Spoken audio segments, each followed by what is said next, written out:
Bonjour docteur Fogel. Alors, j'ai juste une question pour vous, Bonjour ça va Cédric. être sur le GABA, mais avant ça, pour la présentation, pour ceux qui ne te connaissent pas, puisque nous, on se connaît bien, mais Ouais, évidemment, il y a d'autres personnes qui te connaissent un peu moins. Voilà, tu es médecin spécialisé en médecine fonctionnelle et nutritionnelle, également urgentiste. Alors moi, je te contacte parce que j'ai vu ce matin sur ton profil Facebook une publication qui m'a interpellé sur la chrononutrition dans laquelle tu parlais du GABA. Et j'aurais aimé te poser quelques questions justement sur ce fameux GABA, si c'est OK pour toi. ouais, Euh, vas-y. Est-ce que tu peux nous expliquer succinctement quel est le rôle du GABA? Alors, le GABA, donc, c'est un neurotransmetteur et c'est synthétisé dans le cerveau à partir d'un acide aminé qu'on appelle l'acide glutamique. Le GABA, c'est le neurotransmetteur qui est le plus présent dans le cerveau. Mhm. Il est impliqué dans certaines étapes de la mémorisation aussi. Alors, son rôle principal, c'est que c'est un neurotransmetteur qui est inhibiteur, c'est-à-dire qu'il va freiner la transmission des signaux nerveux au niveau des synapses. Euh, En fait, le GABA, si tu veux, il va se fixer sur son récepteur dans la synapse, au niveau du neurone postsynaptique, et un canal va s'ouvrir, ça va laisser passer du chlore, et c'est Mhm. ce chlore qui va rentrer dans le neurone postsynaptique, qui va bloquer la transmission au niveau du neurone qu'on appelle monoaminergique. Donc en fait, concrètement, ça va avoir comme effet un effet mieux relaxant, un effet de diminution du rythme cardiaque peut se produire aussi, anticonvulsivant. Euh, Ça diminue aussi les risques de, par exemple, spasmes musculaires, ce genre de choses. Et surtout, un rôle clé dans le traitement de l'anxiété. Voilà. Euh, Ok. donc, concrètement, ça favorise le calme et la relaxation. Donc, est-ce qu'on peut considérer que en se supplémentant en GABA, on pourrait éventuellement se passer de benzodiazépines pour ceux qui prennent ça pour pouvoir s'endormir ou se relaxer?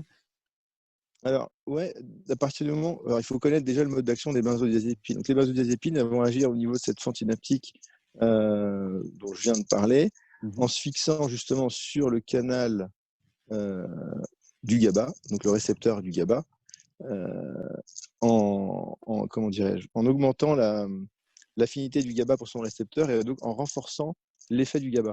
Donc, donc oui, en fait, moi, dans mon expérience personnelle, enfin plutôt professionnelle, j'ai effectivement réussi à sevrer des patientes qui étaient sous benzodiazépine en un mois, en leur donnant, alors c'est tout un protocole, bien sûr, c'est pas juste du Oui. GABA, il faut traiter l'intestin, il faut traiter éventuellement l'hypothyroïdie, etc., l'axe intestin-cerveau, bien sûr, Mhm. et effectivement, en leur donnant du GABA, on va améliorer leur réponse au niveau des troubles du sommeil, notamment souvent elles ont des réveils nocturnes, elles vont être moins stressées. Et puis surtout, moi, je vais souvent ajouter aussi un peu de mélatonine, qui est l'hormone du sommeil, Oui. et puis aussi de la phyto, donc de la rhodiola, griffonia, euh, du safran, Mhm. qui va un petit peu apaiser, et la L-théanine. La L-théanine, c'est un acide aminé qu'on trouve notamment dans le thé vert ou dans le thé noir, mais bon, je préfère utiliser plutôt le thé vert. Mhm. Euh, cette L-théanine va être absorbée à peu près 1 heure après son ingestion et va avoir pour conséquence d'augmenter la synthèse de GABA au niveau du cerveau. Donc, ce n'est pas un précurseur du GABA, mais ça va accélérer sa synthèse. Euh, voilà pour ça. Et puis, par rapport aussi au benzo, alors j'ai lu un rapport de la NSM qui date de décembre 2013, donc c'est plus ou moins récent, mais enfin, ça Mhm. reste quand même d'actualité, où il parlait de 11,5 millions de Français qui avaient consommé au moins une fois des benzodiazépines en 2012. Donc, 7 millions de Français avaient consommé des benzodiazépines anxiolytiques, 4 millions sur des hypnotiques. Moi, j'ai pris des petites notes parce que je n'ai pas me rappeler tous ces chiffres, Mhm. bien sûr. Et alors, 64% des patients qui avaient consommé des benzos, c'est pour ça que c'est intéressant, j'en parle maintenant, c'était des femmes. Et leur âge médian était de 56 ans. Ça veut dire qu'elles étaient ménopausées. Et donc, j'ai parlé du GABA, l'acide glutamique étant le précurseur. Je t'ai aussi raconté que la L-théanine pouvait Mhm. augmenter sa sécrétion dans le cerveau. Et maintenant, en fait, il faut aborder le problème de la progestérone. Parce que Ouais. bien souvent, en fait, c'est pas bien souvent, c'est que la progestérone va aussi favoriser une synthèse de GABA dans le cerveau, et donc avec ses rôles anxiolytiques et sur le sommeil, etc. Et qui sont les personnes qui ont le plus de problèmes pour s'endormir, etc., justement, et ben, c'est les femmes ménopausées, à partir de 56 ans, diminution de la progestérone, donc trouble du sommeil, et aussi toutes les femmes qui ont des syndromes prémenstruels, avec une carence en progestérone, qui vont être irritables, avec de l'anxiété, des troubles du sommeil au moment de les 7 à 10 jours avant leur cycle. Donc, je pense que c'était important d'en parler. Voilà, et donc, voilà. Ok, merci.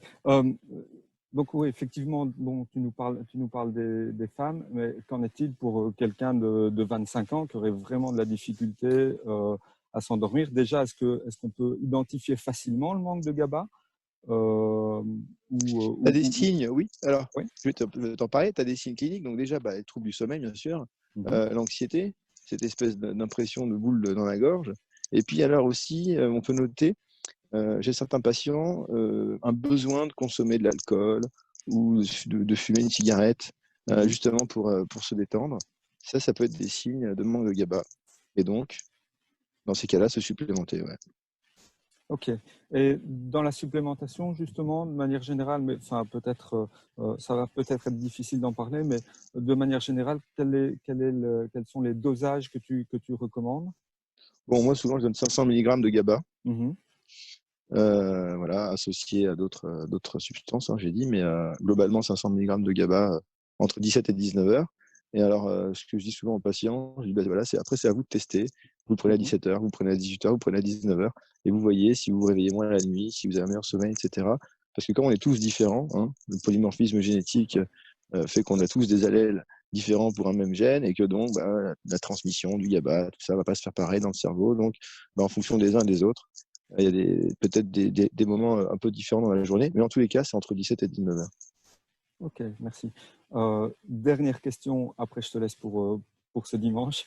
Est-ce qu'il y a des contre-indications au GABA? Je n'en connais pas. Ok, donc c'est parfait.